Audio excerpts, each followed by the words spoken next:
Hey guys, it's me again. This time we're going to be talking about one of the longer sort of fights, but I think it's probably better to call it an engagement. NGX RRQ Game 3. So, right, we're talking, it's like 20 minutes in the game. Look at how close the gold is 66.4 to 66.5. 2 drakes to 1 drake. It's a very close game. And so, this fight is going to be pivotal for how the game turns out, right? Because we see the Elder Dragon is spawning in about 5 seconds. So I'm just going to sit here and I'm going to break it down. Because it's a super interesting fight that really changes how the game goes.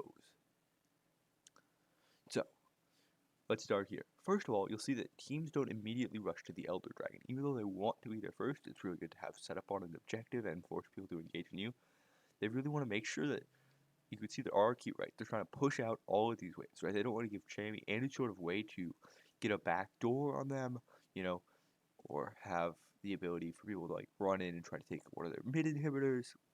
Because like you can sort of try to play around maybe losing an inhibitor if you give up the Elder Dragon and like trade. So they're trying to make sure that there aren't good trades. So then you'll see now that they have mid wave pushed out, they use that to establish control of the map. Right? Since mid wave is pushed here, you can't really safely walk up to this area in mid lane anymore. You really have to walk through your jungle, where you've already established control with Kha'Zix and Karma. So what they do is they go in and they try to take control of the jungle as well, right? You want to clear out this jungle vision so that they can't even walk through their jungle safely, and you can set up jungle gangs, or you could set up like maybe just Exocid with his ultimate and his dashes to just stop people from getting into the dragon pit, especially because it's Kha'Zix, right? Who is very slippery with his ultimate ability, his jump, and his flash is going to be back up soon. So they're like, we want to make sure that there's no way to do this. Excuse me, allergies. So what we're going to see here is Exosen's going to use Protobelt. He's going to pop his ultimate, and he's going to dash in. Try to hit somebody. He hits the Kha'Zix as the redemption comes down from one of the sports. The Ziggs ult's going to come down, as well as the Karma ultimate at the same time. So Josie's going to jump away, try to take as little damage as possible from that Ziggs ult, which is a very big cooldown. So the Nasus ult is also going to get popped. So you're looking at, right, basically with the Kha'Zix ult, the Karma ult, and the Nasus ult, that's 3 cooldowns to 2. That's a favorable trade for you as RRQ so far. That said, Chaz, he's trying to get that Kha'Zix out, right, because if you can kill that jungler, it means that there's no smite, which means you have the obvious advantage on the objective, especially with somebody like Ziggs, who can deal a lot of high burst damage. With your bomb, you can like bomb smite, maybe like 1200 health, to sort of get rid of any chance the enemy has to steal.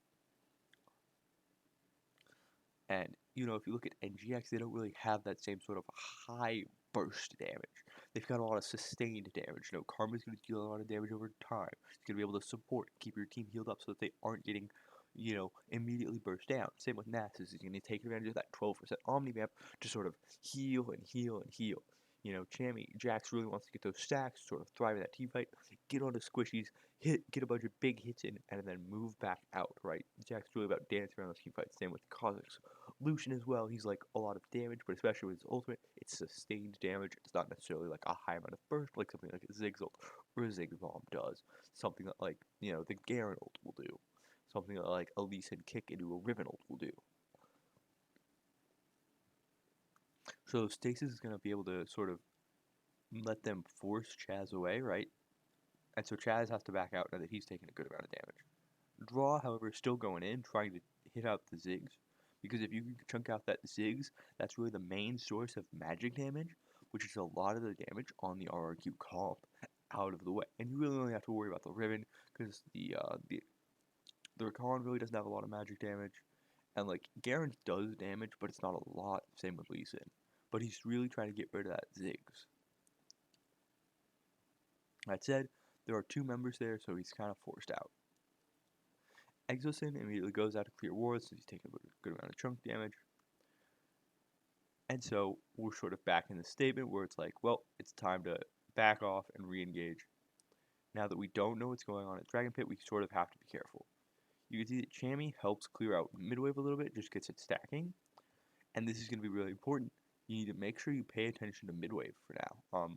Just like keep it in the back of your mind. We're going to come back to it later. So Chammy comes in, he starts helping the fight. And as you can see, they're sort of trying to split the fight off, right? Because you have three members who are in the pit. Ziggs can help over the pit. Lee Sin can sort of help over the pit, but if you take Lee Sin over the pit, he doesn't have flash, and if he doesn't have safeguard, he can't really get back into the pit. Not to mention, if they get into the pit and then, like, through some magic, the enemy uses their flashes to get into the pit, and Lee Sin's out of the pit, you know, you've sort of traded places, and you don't want to do that, because then Lee Sin is going to have to try to be in this weird situation where he's taking a 50-50 smite fight, which you don't want to do. So, right, we're moving into the second engage where they're trying to take down these two members and force a bad fight for that. Riven, however, is really slippery. You can see here she's got flash, she's got all of her dashes up. You know, which means they should actually be able to kill her immediately. So she's gonna dash flash over the wall, and even though she does take a lot of damage, she's still alive. That said, look at where Joshi is. He's sort of coming around the side as Kha'Zix. And this is where it's important to like keep in mind terrain. This is one of the big changes with Elemental Rift. Sorry, I sort of started there. But Joshi could have come around the back if Chaz didn't zone him out here. So that's something that you really got to take advantage of if you're playing something like a Kha'Zix, right? He's like sort of positioning here where he can run around the backside and get a lot of damage onto people like Helios, onto Marky, who are sort of isolated within the context of the team fight. And because of how the Elemental Rift works. Other than that, you can see that Chammy's sort of isolated here, but due to the health bars of RRQ, they really don't want to engage. Dragon resets. This is important because it means that RRQ don't have to worry about NGX immediately bursting down Dragon. Especially since it reset a lot, they have a lot of vision. They got one right here, right here, right here. See all the wards they have.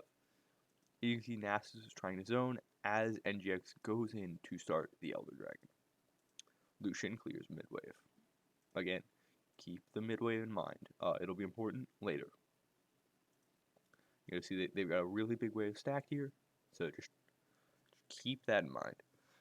Here's the problem that NGX is sort of facing, which is Marky is going to be able to do a lot of poke damage, especially from range, right? Draw is getting chunked, he's tanking the Elder Dragon, and like, he can't really get a ton of damage down, which means that he can't take best advantage of that Omnivamp passive that Nasus has. So, we're looking at Exosin and we're looking at Hyde to really try to get some engage on now, because look at where Marky is, he's sort of backing off. Exosin doesn't really get anything done, neither can Hyde. But, here's the problem with this engage. Look at where the rest of the team is at. Exosin actually kind of wants to recall here, but you can see that Scryer's Bloom, really well timed, is actually going to force him to stop the recall, because they know, where he is, and they can try to jack some counter-strike. So because of that, right, Exosin is forced out of the fight, and even though Chaz does have smite, he could regain some health, you don't want to show that, and they can see that right now. So they're sort of trying to collapse onto the Garen using the Nasus, using the Karma, who have a lot of crowd control. But Chaz has been playing out of his mind. I really recommend you guys watch these games. Chaz played really well, really put on a clinic on Lee Sin, even though they did lose. But if you look at the angle Chaz finds here, he finds one on the Demon Kite, he's going to take it. But he immediately safeguards out because he sees, the draw ultimate coming out. Again, another redemption comes down. This fight has been going on for like 30-45 seconds at this point. And that's why it's really cool and really interesting, because there's a lot of sort of micro plays in here that even right now, I'm not, I don't have just, the time to break this entire thing down. Even though I really want to talk about it, I'm trying to talk about, the big things that are on me. So, let's sort of go back to, Joshi. Now, again, we're gonna circle back to what I said earlier. Not about the midwave, but about the angle that Joshi can take, especially from this angle right here, right? You see Aaron's taking it. So now that Joshi has ultimate up, he's probably feeling a lot more comfortable going back in. You can see he pops ultimate, trying to get on Exosin as Helios is coming back in. This is another thing that was I didn't really mention, but since they did chunk out Helios, they were playing a 4v5, which is why RRQ backed off so much, right? Why they had to cede control of the pit to NGX. So if you look at that, boom, immediate burst onto uh, the rear. We're gone. This is really important for two reasons. I can't really tell with this Kha'Zix, but I believe he went. It looks like he's got the claws, the wings, and the spiky things, that makes you shoot out three, upgraded. That's what it looks like to me, because I don't believe he's used a third charge of his ultimate. So that's really important to keep in mind, right? Because this means that he's going to have the dash reset, and since he did use the smite, it's going to come back up in 10 seconds. So look, he's going to go back in with the jump and sort of kite around the fight.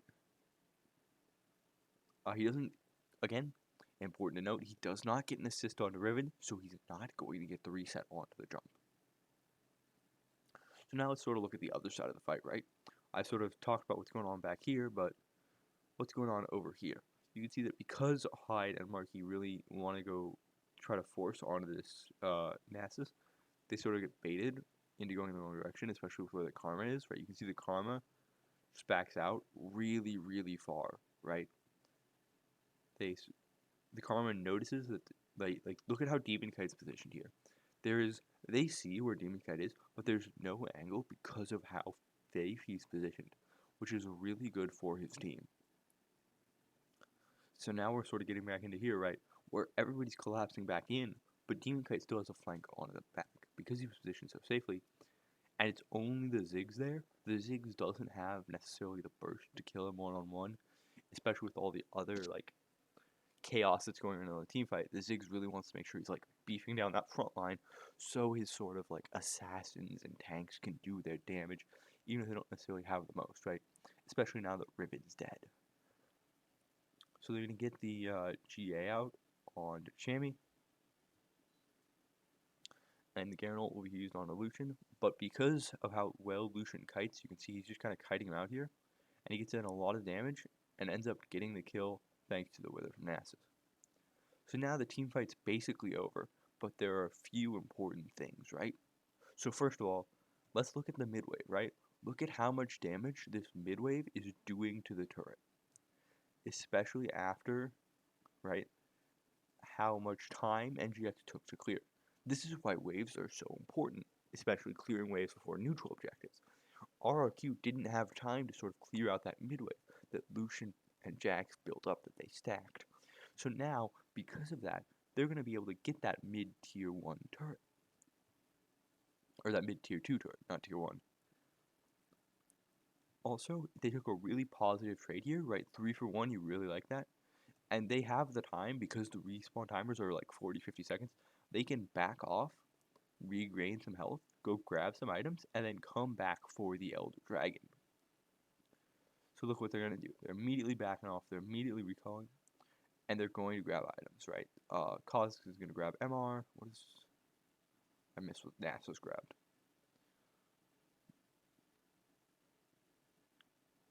So Nasus grabbed movement speed, Kha'Zix grabbed some MR, and like now they're back on the map. And you see, like, this is what that midway was doing. Like, look at how many cannons there are. That's like 3 cannons. I think it was 4 before Ziggs killed them. And because Ziggs has to take this time out to clear this wave, look at how much position they have on the Elder Dragon, right? And so, like, even though Helios buys teleport, or even though Rakan, yeah, they both buy teleport, but they immediately sell it. It looks like, yeah. So since even though they both buy teleport and it's on cooldown, unfortunately for Helios, like because of how much positioning NGX have over the game or over the Elder Dragon, it's allowing them to take the Elder Dragon and take control of the game. This is a small thing, but I'd say it's a mistake actually to take the Elder Dragon so quickly, because they can sort of wait here, right? You see no signs of contest from RRQ, so you can wait like maybe an additional second if the Ziggs ult isn't going to kill the Elder Dragon, which it looks like it wouldn't. And get that Elder Dragon buff on Aaron probably. But that's just sort of a team fight that I thought was really interesting, wanted to break down, even though this one is a bit longer. Have a great day.